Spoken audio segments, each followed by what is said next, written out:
Hello students, how are you? And now I am Uday Sarvi for you for your second chapter from social study book. In last chapter we will study about the globe, the true model of the earth. And in this chapter we will study about map.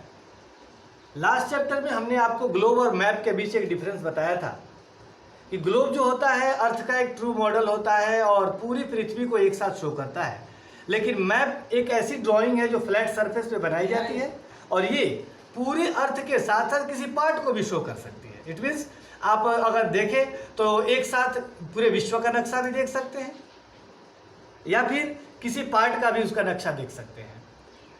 तो ऐसी स्थिति में अब how map is better than globe. Globe को ले जाना आसान नहीं है, ग्लोब के द्वारा अगर हम किसी पार्ट का स्टडी करते चाहते हैं तो वो ईजी नहीं है, and that's why we need a map. अब मैप की जब हम बात करते हैं तो जैसे कि डेफिनेशन में हमने उसमें बताया भी था, एक बार फिर हम रिपीट कर रहे हैं कि map is a drawing of the earth और its part on a flat surface by using symbols और स्केल। मैप की सबसे बड़ी विशेषता है कि फ्लैट सरफेस पे बनाया जाता है।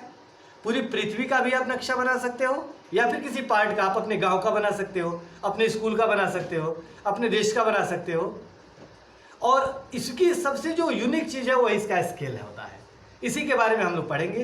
तो डेफिनेशन जैसे हमने क्लियर किया, अब हम बात करते हैं map is always based on a scale.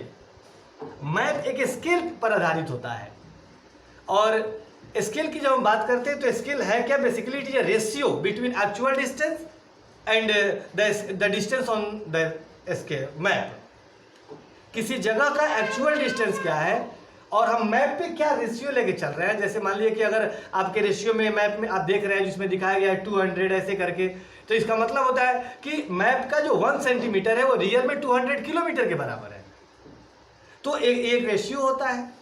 Map पे कलर एंड सिंबल्स का यूज किया गया होता है। जैसे आप देख सकते हैं कि जब हम की बात करते हैं तो कलर एंड सिंबल्स की बात आती है। तो कलर की बात करते हैं तो ब्लू कलर, जैसे कि हमने बताया भी था कि मैप का जो ब्लू कलर होता है वो हमेशा वाटर बॉडीज को शो करता है, यानी वाटर बॉडी को शो करने के लिए ब्लू कलर का यूज करते हैं। ग्रीन वेजिटेशन, अगर हम माउंटेन की बात करते हैं तो वहाँ पे आप देखेंगे कि जो ऑरेंज कलर है या फिर इस तरह के रंगों का, यानी अलग अलग रंगों के द्वारा अलग अलग चीज़ों को दिखाया जाता है। मैप की एक दूसरी चीज़, सबसे पहला इंपॉर्टेंट स्केल होता है, दूसरी इंपॉर्टेंट चीज़ डायरेक्शन होती है। और मैप पे जैसे कि हम डायरेक्शन की बात करते हैं तो सबसे जो ऊपर का हिस्सा, अगर मान लीजिए कि ये अगर एक मैप है तो this is north, this is south, this is west and this is east. यानी नक्शे पे जो दिशा होती है वो नॉर्थ साउथ कैसे सेट की गई होती है, इसको अभी मैंने आपको बताया। एक बार फिर आप लोग इसको देख लेंगे। जैसे कि अगर ये मैप है तो ये जो पार्ट होगा, आपको पता है कि नॉर्थ में जम्मू कश्मीर है, इंडिया के मैप की अगर बात कर रहे हैं तो ये नॉर्थ पार्ट, ये साउथ पार्ट, ये ईस्ट और ये वेस्ट। तो डायरेक्शन हो गया। उसके बाद की के बारे में हमने बताया कि सिंबल, बहुत सारे कन्वेनिएंट सिंबल का भी यूज किया जाता है। सड़कों के लिए, वेल के लिए, बिल्डिंग के लिए, टाउन के लिए, वेजिटेशन के लिए अलग अलग सिंबल का यूज किया जाता है। उसके बाद अब हम बात करते हैं स्केल के बारे में। हम बताएं तो इस प्रकार से मैप के द्वारा किसी जगह, पर्टिकुलर रीजन या द टोटल वर्ल्ड, हम एक स्पेसिफिक एक आइडिया उसके बारे में दिखाते हैं। अब ये जो मैप होते हैं these are of many types, बहुत तरह के मैप होते हैं, क्योंकि बेसिक चीज़ ये है कि आप अपने मैप पे दिखाना क्या चाहते हैं और दिखाना क्या चाहते हैं उसी के आधार पर मैप होते हैं। जैसे सबसे पहले आप देखें तो पॉलिटिकल मैप। तो पॉलिटिकल मैप किसी भी जगह का जो होता है वहाँ के पॉलिटिकल डिवीजन को दिखाता है। जैसे जब हम बात करते हैं इंडिया की, और इंडिया का जो मैप आप देखते हैं, आप देख सकते हैं कि जो इसमें स्टेट्स और जो दिखाए गए हैं, तो जब किसी जगह के जो प्लेस हैं उनको दिखाया जाता है, this is called political map. जब भी आप भारत का नक्शा बनाते हैं उसमें हर स्टेट को दिखाते हैं, वो पॉलिटिकल मैप होता है।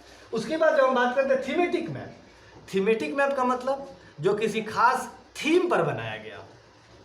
The map drawn on any theme is called thematic map. जैसे अगर आप वेजिटेशन दिखाना चाहते हैं, अगर आप वहाँ के वाटरवे को दिखाना चाहते हैं, अगर आप वहाँ के लैंड यूज को दिखाना चाहते हैं, रेल को दिखा, जैसे आप इसको देखेंगे तो यहाँ पे वेजिटेशन दिखाया गया है, तो इस नक्शे में पेड़ पौधों को दिखाया गया है। अगर आप दूसरा नक्शा देखें यहाँ पे, this shows rainfall in India, तो these maps are drawn on different themes, so these all are thematic maps। ये थीमेटिक मैप है, यानी किसी विषय वस्तु पर आधारित होते हैं। अगला जो होता है फिजिकल मैप है, और फिजिकल मैप की बात करते हैं तो जो भी, जैसे पिछले चैप्टर में हम लोगों ने फिजिकल फीचर्स के बारे में पढ़ा था, जो नॉर्दर्न प्लेन्स है, जो साउदर्न जो प्लेट्यू है, इस तरह की चीज़ों के बारे में, तो ये फिजिकल मैप कहलाते हैं। जैसे आप यहाँ देख सकते हैं, this is India physical division, these are mountainous region, these are plains, these are plateau, these are deserts, these are coastal plains। तो इस प्रकार से ये फिजिकल मैप है। तो मैप करता क्या है, अलग अलग थीम पर बनाए जाते हैं, और पॉलिटिकल मैप उसके स्टेट या जो भी यूनियन टेरिटरीज हैं उनको डिवाइड करके दिखाते हैं। तो ये जो मैप होते हैं हमें किसी खास जगह के बारे में एक बेसिक आइडिया देते हैं। एंड आई होप कि आप इसे अच्छी तरह से समझे होंगे, और फिर नेक्स्ट चैप्टर के लिए हम लोग नेक्स्ट वीडियो में आएंगे। तब तक के लिए थैंक यू, बाय।